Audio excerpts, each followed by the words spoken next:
on the road, you better watch out, because she's in love with Jesus and the Holy Trinity, a dangerous combination. And I can say that for a few other hardcore Catholics and Christians.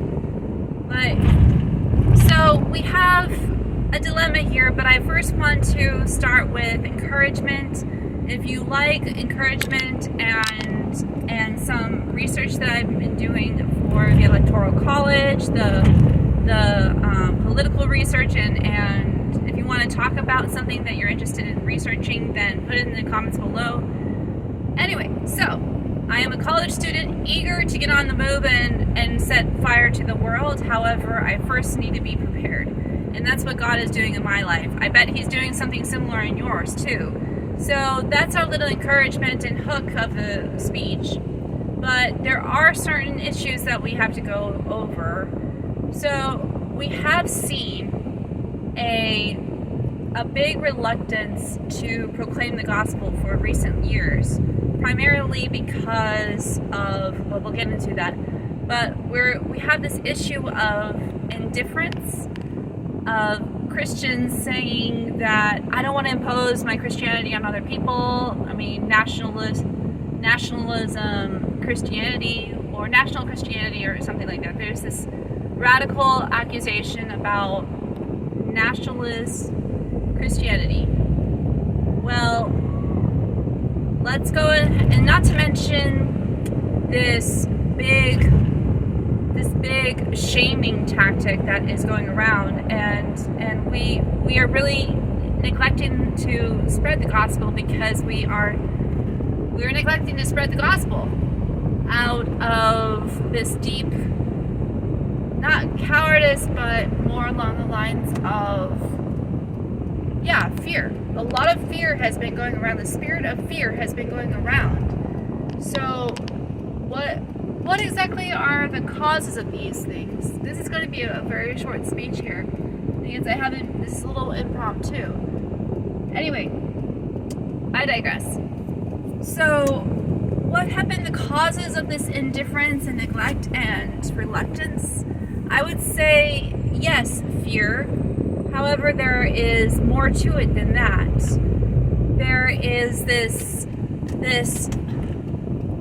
lack of self-sacrifice. Pardon me, divine mercy, Jesus, I love you. Save sinners. There's a great reluctance to share because of the fear of losing either our status or our reputation can be lowered. We go on social media and we have this persona, so we have this tendency to keep to that persona, even though it can be either counter or to the gospel, or we have a tendency to live a life that is not in tune or aligned with Jesus' teachings, which we assume is. In other words, misunderstandings of how to live our lives, and then we live them according to what we want, and it becomes necessary to have a certain standard, which is lower than the cross, which is our standard. Our standard is the cross. Well, that goes into the solutions. I digress again. This is not very organized. What about the solutions of these problems, of these causes, of these solutions, these problems and causes? Well, for one, read the gospel. Get to know the Beatitudes and the Ten Commandments.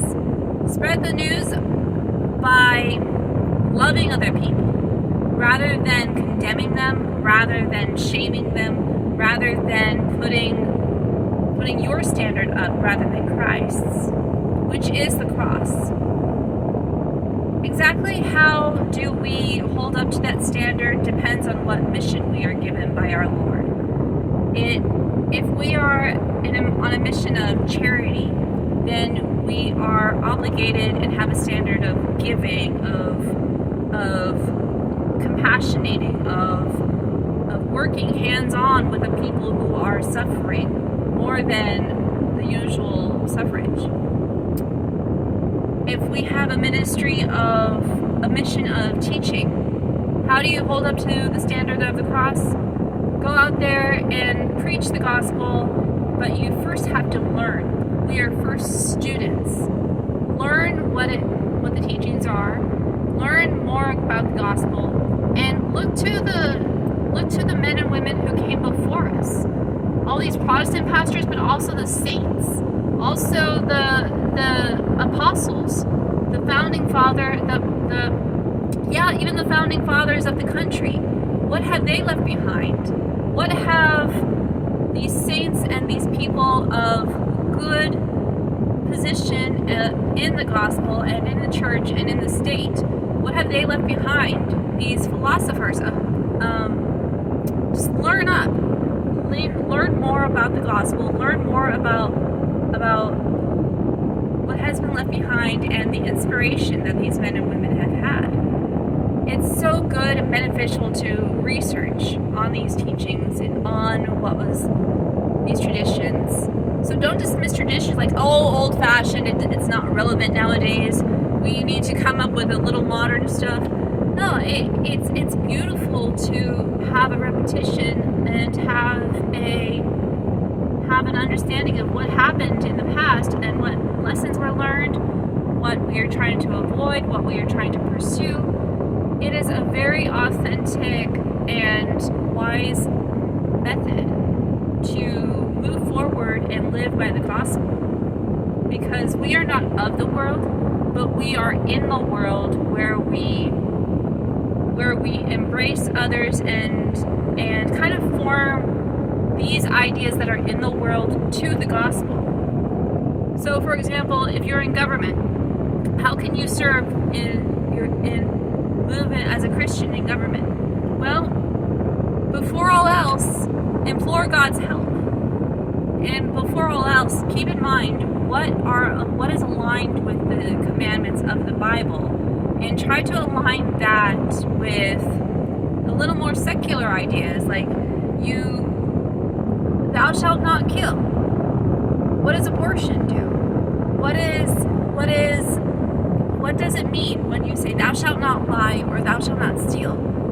You gotta hold thieves accountable. So put thieves in jail, and honestly, the death sentence is a different topic. I'm not going to go into it that deep, but there's a necessity to form secular laws so that they align with the gospel.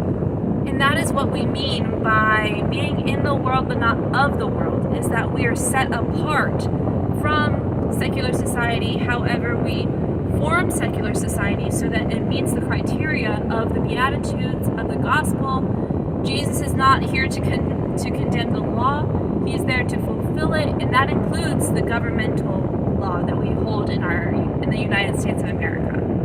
We are a Christian country. Whether people say that the founding fathers are deists, there were a few deists, such as Thomas Jefferson. I think, was it John Adams? I don't remember if it was John Adams, but there were 3 men who were deists, including Thomas Jefferson. However, there were also Quakers, and some of the founding fathers were Quakers, and those Quakers are Christian. So we are based on Christian morals. We are a Christian country, though we are allowing, and this is a country of freedom of expression, and freedom of speech, and a freedom of religion. Because it wasn't only the Christians who were being persecuted in England. What you don't realize is that in England, this is just a side tip, I don't want to run too long, but what we don't realize is that in England, if you were a non-Anglican Protestant, you couldn't worship. You weren't allowed to worship. And the king was getting involved with the colonies in America, their legislation, their judicial. He was commanding the judges. And he was saying that if you're not Anglican Christian, then you can't have an education. You can't be in office. So these were major things that the founding fathers saw that was not Christian, and very very much taking away their independence, the people's independence.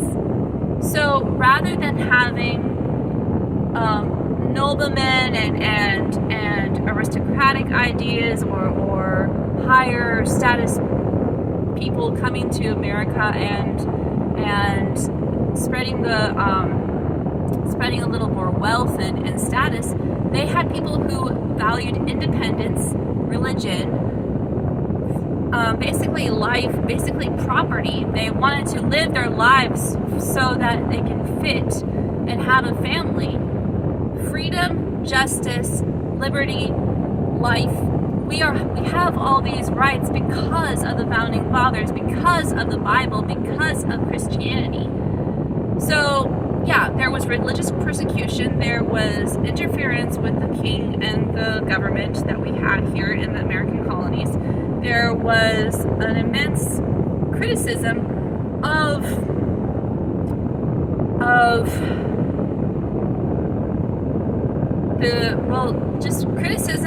the colonies of America, their behavior.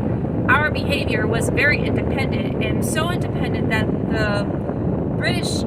the British called us rebels and rebellions.